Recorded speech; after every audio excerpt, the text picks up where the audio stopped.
Hello everyone, welcome back to the channel. It's me, Aslex Gaming, also known as Silent Knight in Dofus. In this video I will be giving you a complete Vulbis Dofus guide on the quest line to obtaining the Vulbis, and I will go over all the quest fights and all the things that you will be needing in order to obtain the Vulbis Dofus. So I'm currently rushing the Vulbis Dofus quest on 4 new characters. Those 4 new characters are actually on the same accounts of a couple of my main team. So the reason for that is that I actually sold 4 Vulbis Dofuses, so I actually need to quest 4 new ones. The reason for that is because I'm actually trying to rush to 1 billion kamas. I'm currently at a little over 600 million, so I'm getting there quite slowly. The reason that I can easily do it is obviously because I have a team, and I will go over the quest line in a second, but there's 2 key things that are quite hard to do, especially for a solo account. So I'll be going over that as well, give you guys some tips and advice on how to do those as well. Currently Vulbis is worth around 60 to 65 million. So yeah, it's quite worth it to do the quest line, because it will save you a lot of kamas in the end. So before I continue with this video, if you like my content, if you like the videos that I am putting out here for you guys, please leave a like on this video and subscribe to the channel. It would really help me out. We are still growing, almost 300 subscribers, so we will probably be hitting that before I will be releasing this video. So I want to thank you guys already for 300 subscribers, and so yeah, let's grow this channel even more, and I will put more videos out there for you guys. So let's go back to the video. So first of all, if you are questing, it doesn't matter what quest, if it's for a alignment quest, a Dofus quest, or a regular quest, I highly suggest to use the Dofus pour le noob website. It's actually a French website, but it's very easy to translate. If you are on Google Chrome or Internet Explorer, it doesn't really matter. You can just translate the page and it will be English for you. So this video is all about the Vulbis Dofus quest. So if you go to the website, on the top here it says tutorials, you go to the Dofus and you click on the Vulbis Dofus quest. So it will show you a list of everything that you have to do over here, including the solo fights, the dungeons, and all the resources that you are going to need for the quest line.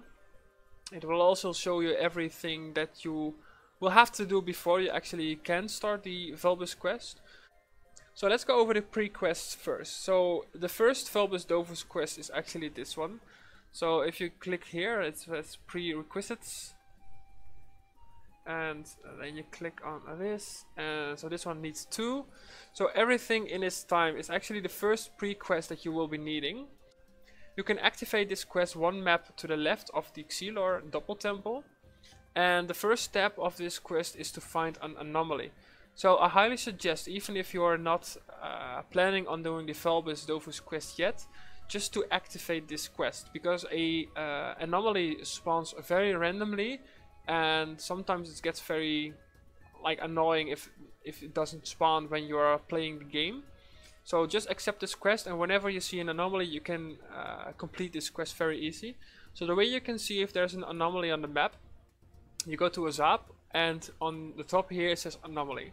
So right now I cannot click on it, so there's no anomaly available on Dofus. So assuming this is clickable, so then you know there's an anomaly out there somewhere. So if you want to know where, you go to the map. On the right side here says this chest, and then you can sort the areas on their bonus. So on the top here you can click this, and it says anomalies in purple. If you click on that, it will show you the complete map, and it will then show you the area in purple where there is an anomaly. So last time I checked, it was in Gobble Corner over here, I think. There was an anomaly, so I knew it was the Gobble Corner sap, so I went there and did the anomaly. So that's how you can track it down. After you did the anomaly, you can go to the Xilorium dimension. You have to do some fights. These are very easy fights, so I'm not going too much into that. So then you have the next quest, which is not very hard, but there's actually a step that blocks it. You have to complete this quest first, which is at the bottom right of Astrip. There's like an emote that you can get, and there's actually a tactical combat that has to be done alone. So I can give you a little advice on this fight because I didn't record it when I finished it. So the allied summon that you get, you have to make it start on the bottom right to avoid it taking a lot of damage early on in the fight, because if it dies you lose the fight. So the main thing that I usually do is I place a Kra summon at the start by pushing this one back. Like, you have to damage this and keep it back for as long as possible, because it will do damage based on erosion, and it can basically like one-shot your ally in the end. So just keep this guy back with a Kra. On turn 2 I summon a Feka, which can also hit from range, and the Kra will just keep pushing this one back while also damaging the others. And then on turn 3 I will be casting the Eka Flip summon, and I will be just hitting everyone that I can hit.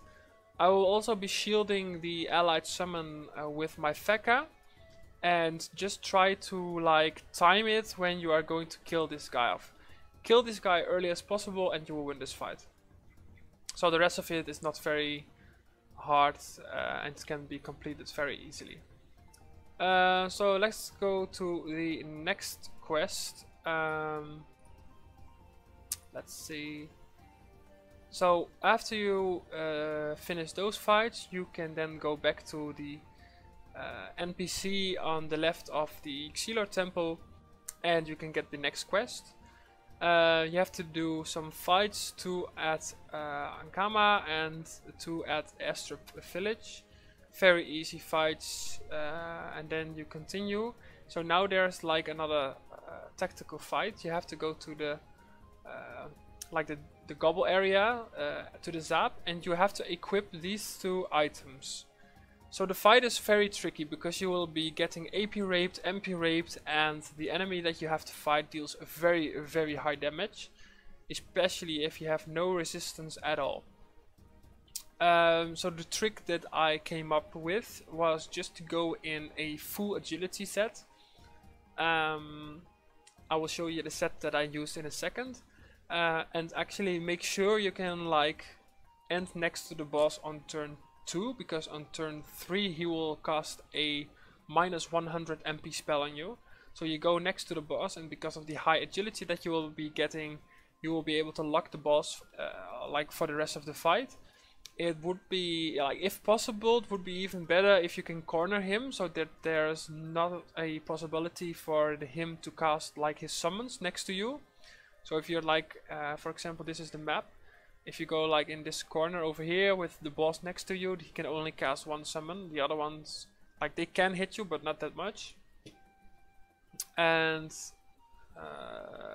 these summons that he is casting, I think, yeah, they only hit in Earth element and Water element. And I think he only attacks in air. So because he is casting multiple summons, this is the set that I came up with. So I left this empty because of the hat and cape that you have to wear for the fight. So I'm using a double Jemmy Jack, Mano Belt for the AP, and the Bellina boots for the AP as well, because you cannot wear the hat and the cloak for any AP or MP item. Using full Dofuses with a major stunter. Emerald Dofus very important. Also the Coco is not needed, but like can be very handy. Set got high earth and water resistance to be able to tank the summons that he will be spawning. I'm using a Elysiel's shield for the melee damage, but you will not be able to hit that much with weapon. So if you play like a class like a Agility Panda, which don't have that much melee spells, you can pick another shield if you like to. But like this set has pretty high agility, like 1100, with also decent vitality if you keep in mind that you are missing out on 2 items. So just like stay next to the boss and you can just hit him. If you have like any spells that have like lifesteal. So for example on any ripset it was like very easy to do it because of the lifesteal spell. So that's it for this fight. After you've done that you can basically start with the first quest of the Vulbis Dofus. For the first quest you have to go into an anomaly again at the Scarleaf village shop, and then you have to fight the Grozilla and Grasmera. So in this fight you can like read everything that's on here, but basically like you have to stay on a range. If you play a close combat character like a Sacria, you are basically you lose the fight. Like there's no way you can beat this properly.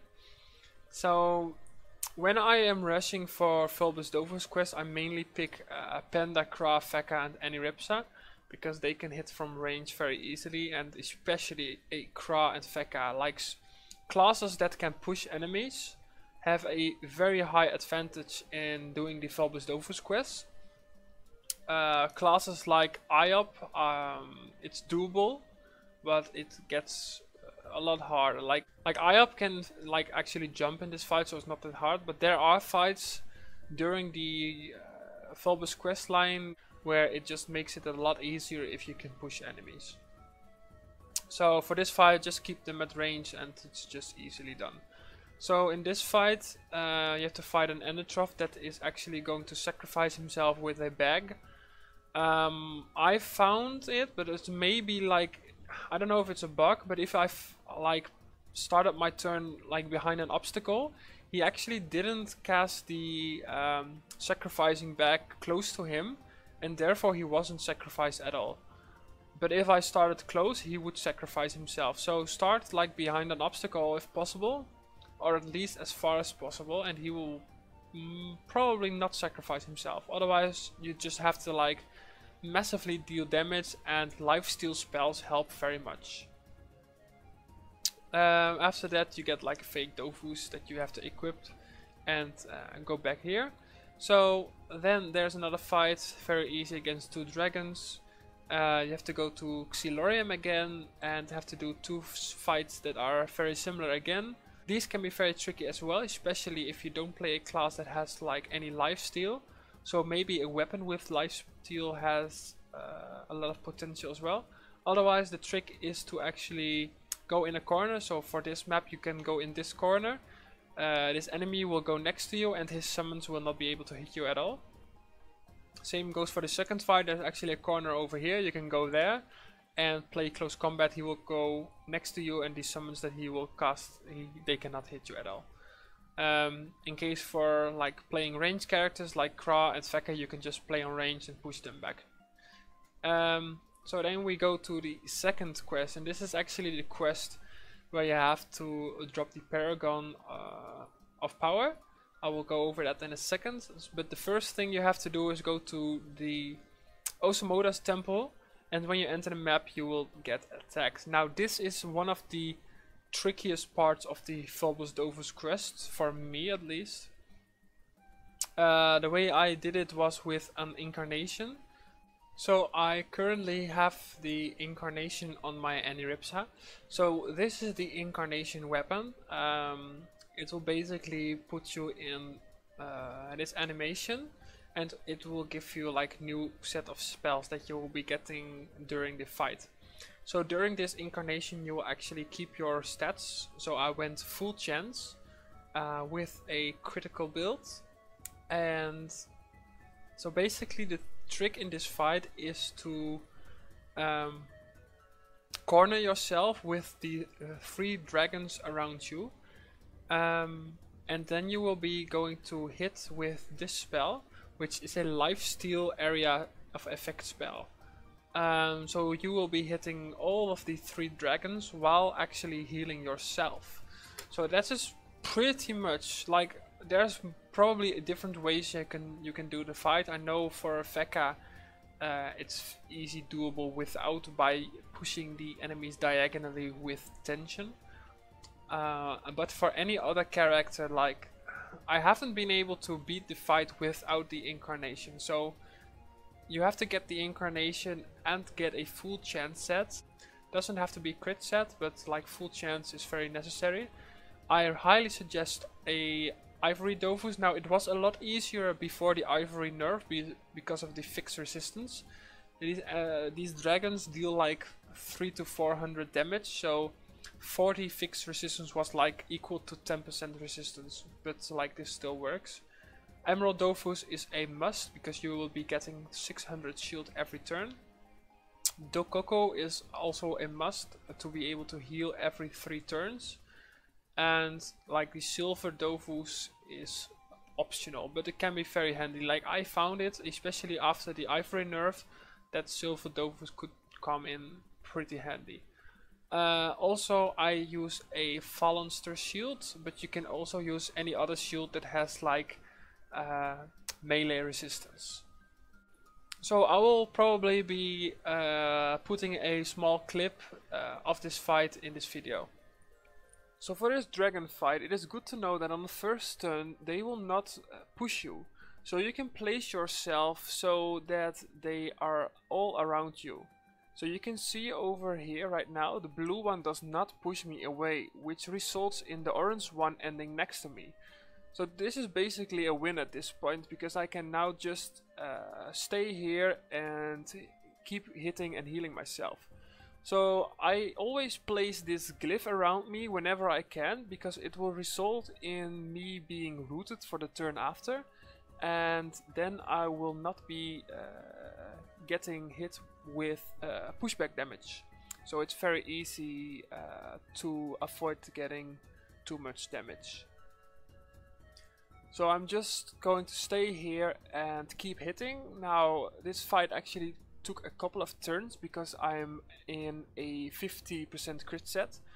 If I didn't crit enough times, I was actually not able to win this because I didn't deal enough damage to win this, and I took quite a lot of erosion, and I would in the end have way too low vitality to be able to win.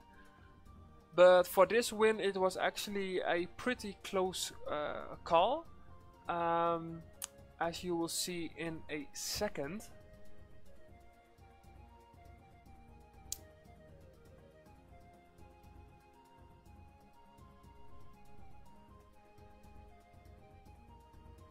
So here I killed both the blue and orange one, so only the green one is left. The reason why this has a lot more vitality is because it is able to heal himself. As you can see here, I wasn't able to heal myself that much, so I teleported to the other side of the map. This will result in a skip turn on the next turn, but it's okay because he wasn't able to hit me anyways. Then I got healed a bit with the Dokoku, and on the next turn I was able to heal myself back up a bit, and then I was just able to kill him. So that's it for this fight. So after you beat the dragons, it is then needed to drop the Paragon of Power, which is a 0.3% drop rate in any of the level 200 dungeons. So the way I do it, because I have multiple accounts, I will be just doing the Nidus dungeon, and I will lead my characters with my rogue and my pandas. Because these characters that I will be doing the Vulbis Dofus quest on are actually on different accounts, so I can still do the leeching. Now those characters will be going in a prospecting set. I can quickly go over the prospecting set here to show you guys what is like needed to be able to drop the Paragon very easily. Well, I say easy, but like it can take quite a long time if you are like unlucky.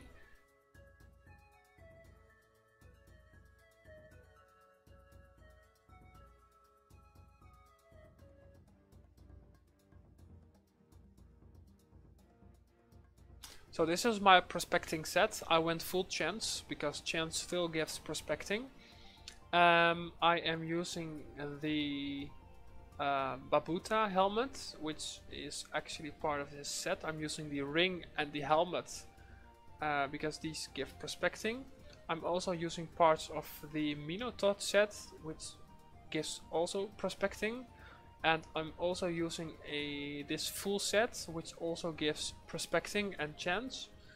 Obviously got the pet, got some trophies, as well as a shield with Exomage prospecting. Now this set gives 631 prospecting, and when I will be dropping the Paragon, I will add a 100 prospecting candy, which will bring my prospecting up to 731, which is quite high, like very high. I think, but I might be mistaken, this will bring the Paragon drop to, I think, 3%. I don't know. And then I will be adding idols to the dungeon and also trying every possible shell. So I think it's possible at one point when I did it before that the Paragon drop was about 10%. So the difference between 0.3% and 10% obviously quite big. So this is probably like the easiest way to drop the Paragon. Also, if you're like a solo character, you can invest in a prospecting set, and like afterwards you can sell it if you want. And you probably have to buy leeches if you are solo. You can like run dungeons with friends, but from my experience, like even when using this set, it can take up to 20 to 30 fights before you can drop the Paragon if you're unlucky. Like I got lucky before, and on some characters I dropped it within like 3 to 5 fights. That's pretty lucky, but yeah, like that's just what it is. So if you're like a solo character, the cheapest way to do is to buy Nidus leeches. It's probably also possible to do like maybe 4 or 5 loot, because that's cheaper, and the drop rate will still be the same. Like you don't necessarily have to do 8 loot.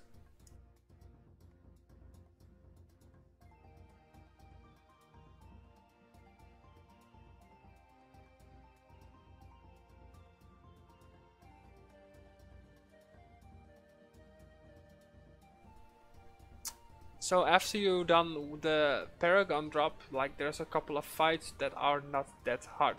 So I will go over the next thing that's actually a little bit tricky.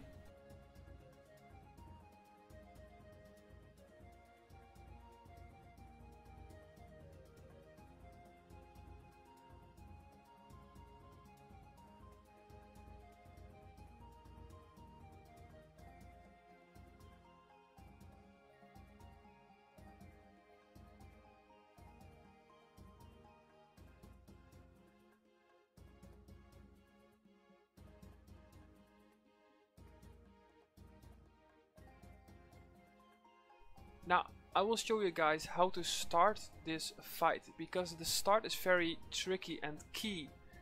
Now the thing is, you see here I will start next to the blue one. Same as in the previous fight, they will not push you on the first turn. So here you can see me standing next to them. I know the green one will play next and he will end next to me. That's why I started next to the blue one. The other blue one will play last and will also end next to me. They are not able to push me at this point. Because this green one will end next to me, and the blue one can therefore not push me. Same as in the previous fight, I will be placing the glyph every time I am able to do it.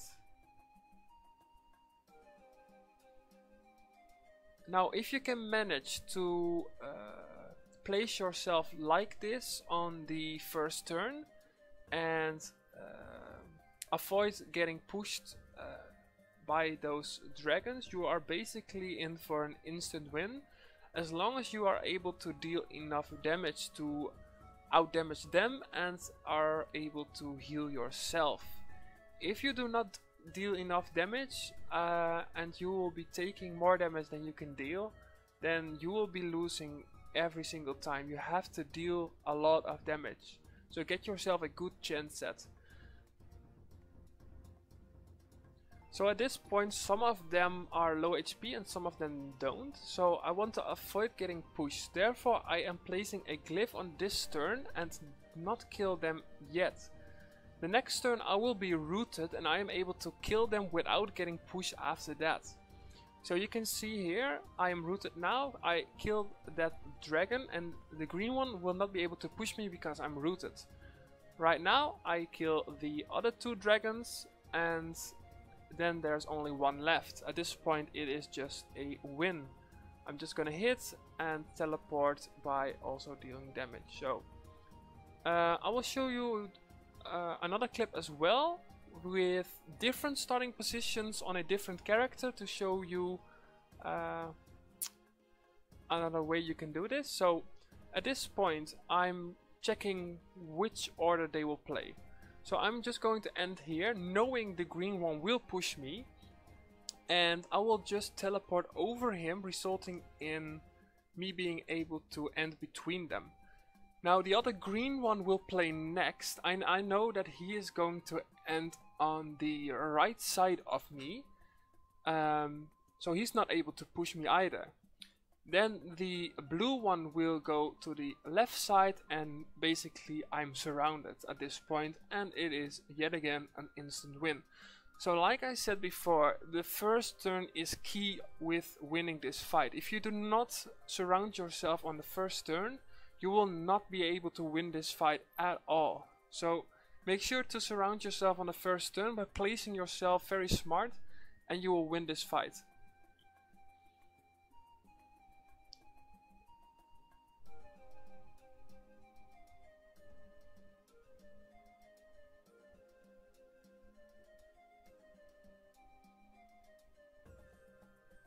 Now same with the previous fight, you can see the blue ones taking a lot more damage than the green ones, and that is because the green ones are actually able to heal themselves. So right now I'm full HP, so I'm just going to lower the green ones a little bit more and placing the glyph, so I know I will be rooted in the next turn. And I'm just going to wait until I kill off the blue ones. So right now I'm rooted, so I kill the blue ones, and now the green one is not able to push me. And on this turn I will kill the other ones and it's a GG. Actually this fight went a lot better than the previous one. So I hope this helps you out with the fight. Good luck.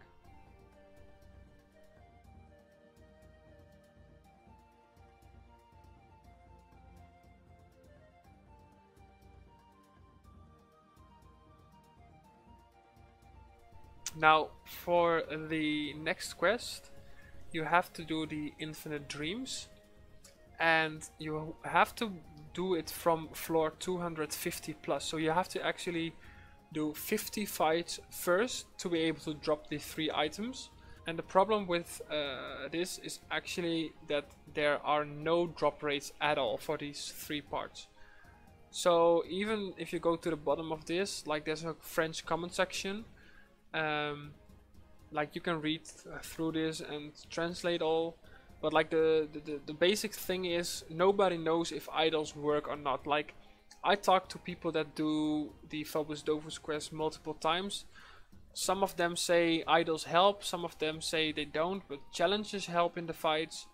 Like I don't even know. Like I tried it myself with a full prospecting set, full idols and a challenge, and I didn't drop anything at all on any character. So the thing is like just get to floor 250. If you're a solo character, you can drop and you can like join other people. You can still drop it. It doesn't like have to be your own infinite dreams.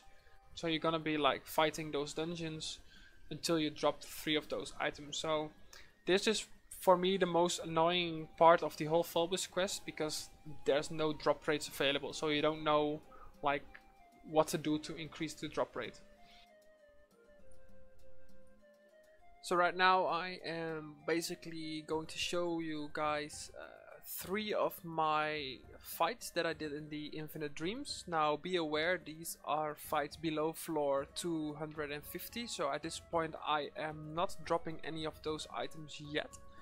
But this is just to show you how I run all the floors. basically with a Kra and Feka I can swap between playing on a ranged composition or close combat. In about 90% of the rooms I am playing close combat because it's easier and a lot faster.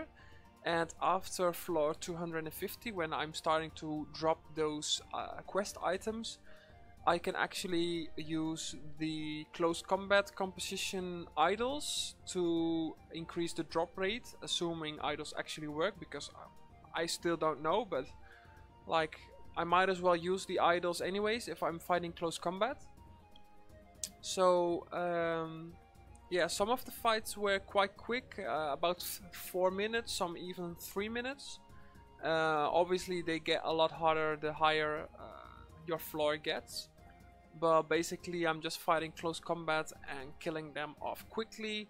And if I get to a room where I cannot play in a close combat composition because of a modifier where you get like a pacifist state or anything like that, I'm just going to swap my set to a range set on both my Kra and Feka, and then I will be playing on a ranged composition.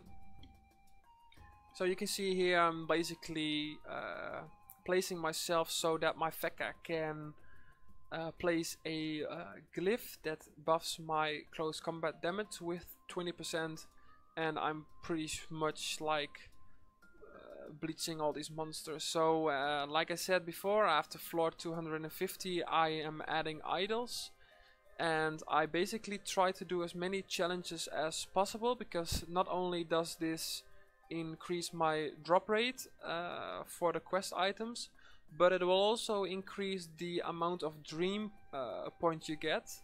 And with those dream points you can like purchase buffs in the Infinite Dreams. So I only buy the agility buffs, because my Feka is agility in close combat and my Kra is strength Aggie, but also mainly agility in close combat. So that helps my damage a lot. As you can see in the video, I'm killing these monsters off quite quickly. So yeah, just enjoy these fights, and then we go over to the next part.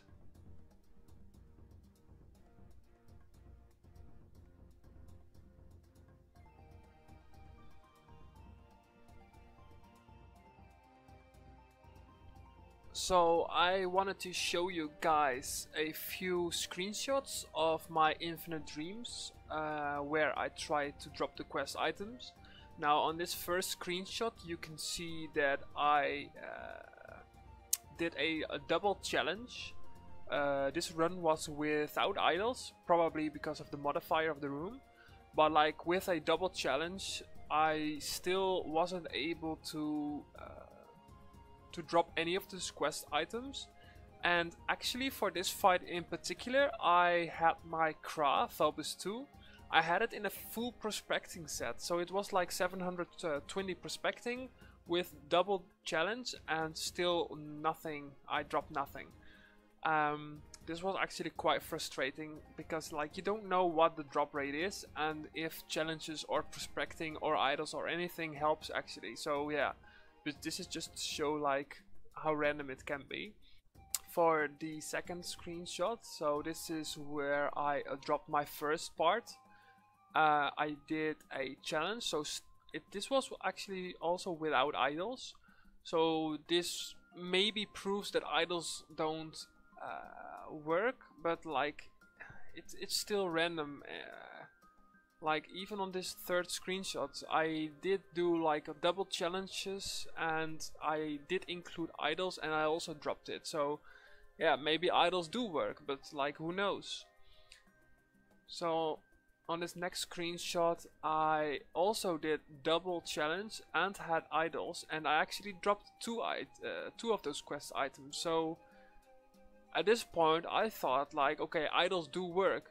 But I also noticed that every time I did drop those quest items I managed to do like 1 or 2 challenges. So At this point I think idols maybe don't work, but the challenges do increase the drop rate. So at one point my Feka, Annie and Panda, all three had dropped the items and actually also did the next fight. So only my Kra was left and I didn't manage to drop the last item at all. So I restarted the Infinite Dreams on my main Panda actually, and it actually took like until floor 283 before I dropped my last quest item. So at this point I was actually planning on giving up. This was actually the final fight I did. This room was very hard to beat, and like all the other rooms were impossible for me, so this was actually the only room with a small chance of me completing it. And I was, at one point my whole team was pretty much dying, and I also said to myself I was gonna start over for a third time, but somehow I did manage to beat the fight. None of my characters died, which was resulting in me getting this challenge done. I didn't use idols for this fight because the fight was very hard.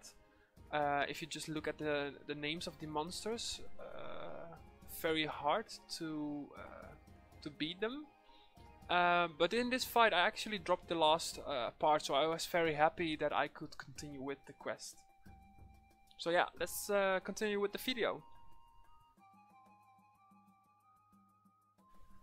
So after you drop these 3 items, you actually have to do even more fights in the Infinite Dreams. But like you can do it from floor 200 plus, so it doesn't have to be like 250 plus like before. And you have to find this NPC on a random floor. So it can be like floor number 5, can be 12, I don't know. But most of the times it was like within 10 floors, from my experience at least. So then comes a tricky fight again. I highly suggest to look up other videos where there's like explanations on this as well. I'll put a small clip from when I did it in this video as well, so you guys can see it. But like the thing is, you have to try and lock the boss with these pillars and use low AP spells to teleport these pillars around. Once you like lock the boss, there's like a thing that I still don't understand. He can just jump out, but sometimes he don't, and he just stays there and takes like the resistance debuff that he gets when he's in line with the pillars. So I will show you guys a small clip, and hopefully this will help you guys out.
So after you're done with that fight, there's a couple of fights that you still have to do against these Arachnes.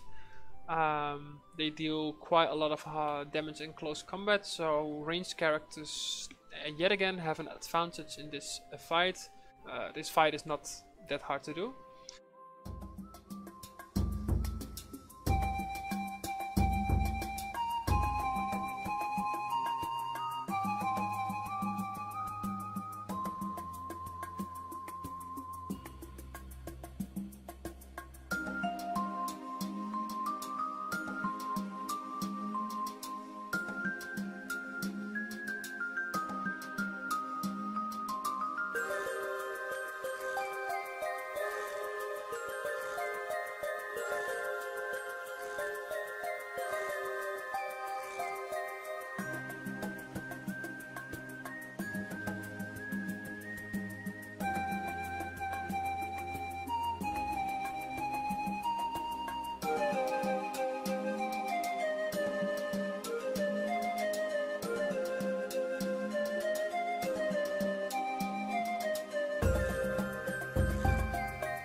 So then you continue to the next quest.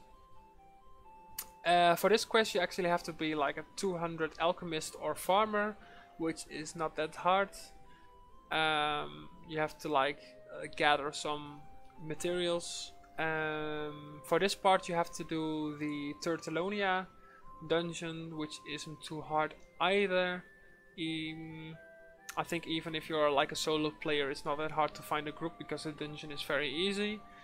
So then you need like that level 200 profession over here to get the resources, and then you can just continue with the quest. At the end of this quest there's another fight that has to be done solo against two of these tigers. This fight can be tricky as well. So I found that lifesteal spells again work very easily. On my IOP I actually did it with a chance set and I went full close combat. Now on my Ani you can actually heal. Panda has lifesteal spells and Kra and Veka can just stay on range using shields and lifesteal spells as well.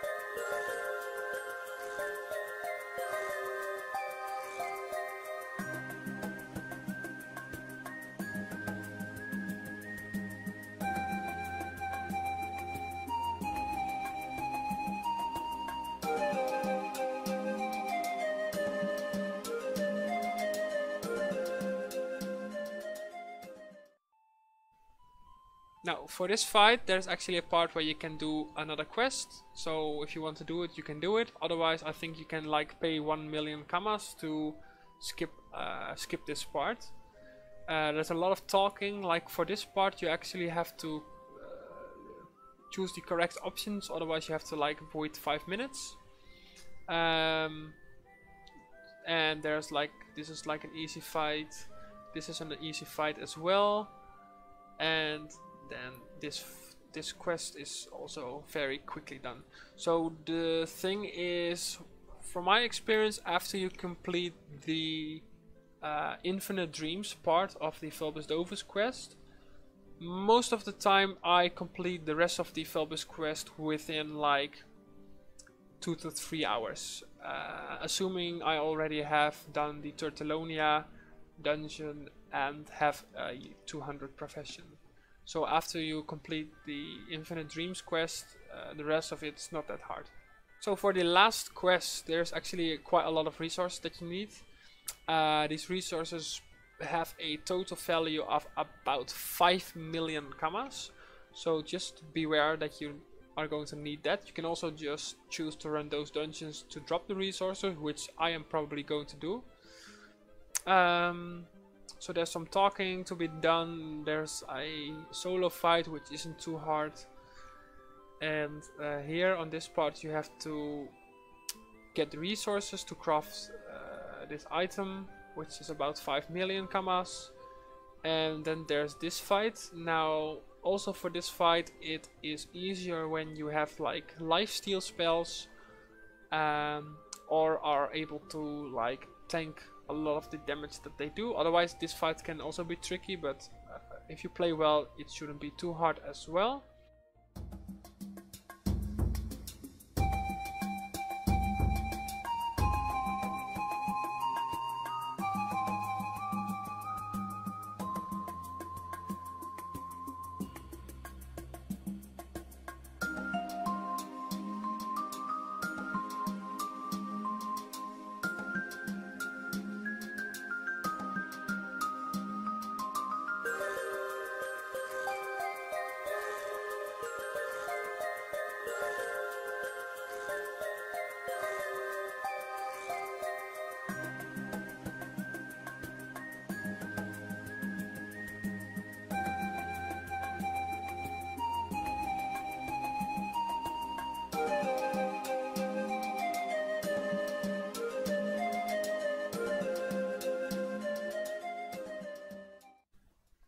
Now for the end fights, it is like the game. I don't know how this game is called, but you have to like guess the order of his elements. So there's 4 elements obviously. If you guess an element correctly, it will show a white circle above the character.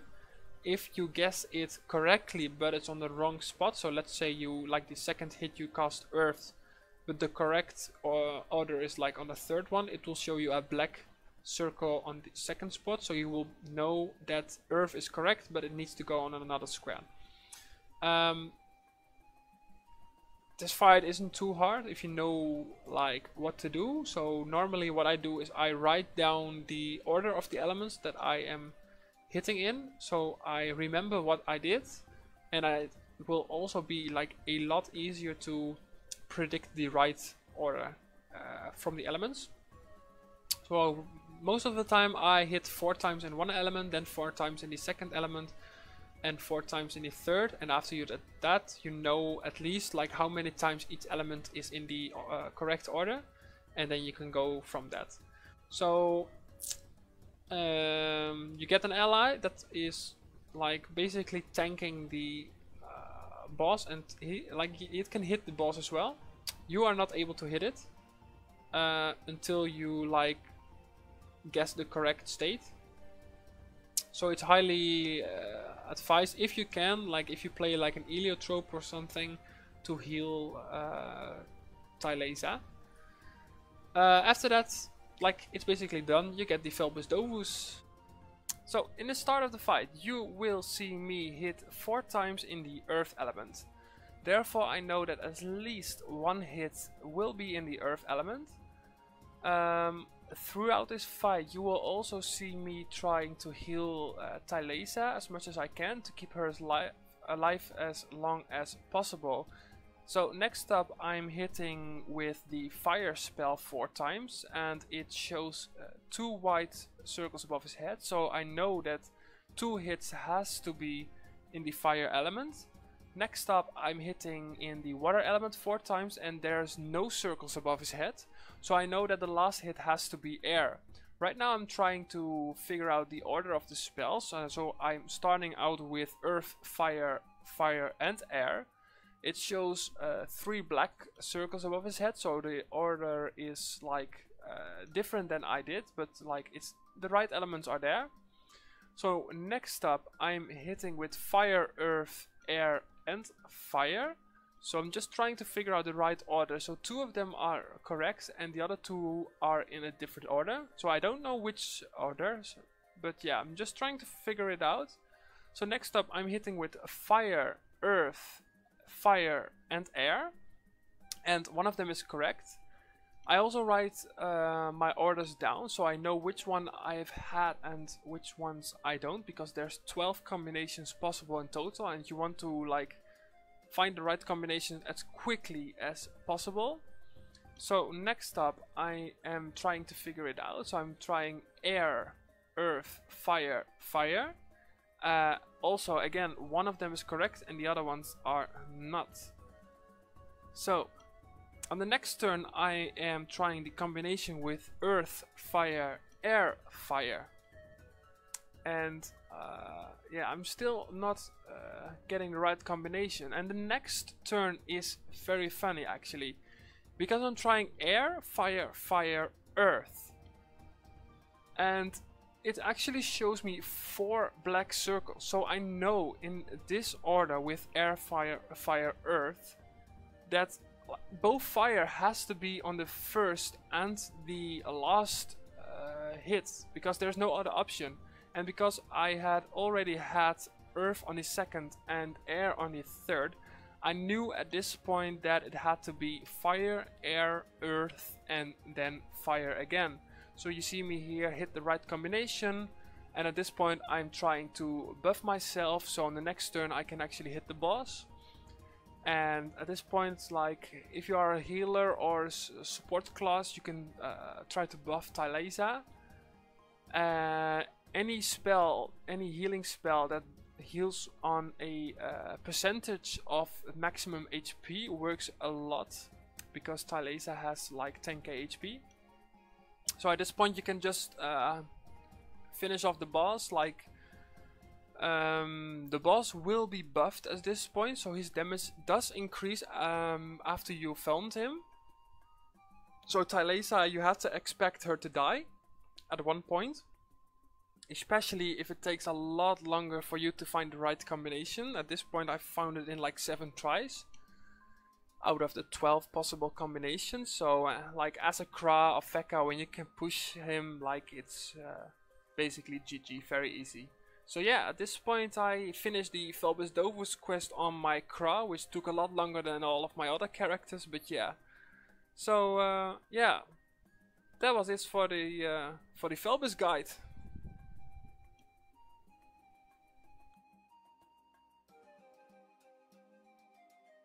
So yeah, I will make sure to put like small clips of me doing some of the harder fights throughout this video. That will probably help you out like even more, to show you guys how I did those fights. If you play any character, any class that I have not mentioned during this video, and you want to know like good strategies on how to do certain fights, you want to know how to do the dragon fights without the incarnation, or any other advice on the Vulbis Dofus quest, make sure to ask in the comment section below, and I will make sure to answer all your questions. And you can also hit me up in game if you want me to guide you through any of these quest fights. Also, if you're stuck on the Paragon quest, I will be doing Nidus leeches once in a while. So you can hit me up and ask if I'm doing those, and I can help you guys out with those as well. So if there's any other questions, let me know in the comments below. I'll make sure to answer it. I hope I helped you guys out with the guide. So for those of you who are going to do the Vulbis Dofus quest, I wish you all the best of luck, and may the gods of Dofus be with you. Please leave a like if this video was helpful for you guys, and subscribe for more content, and I'll see you guys in the next video. See ya!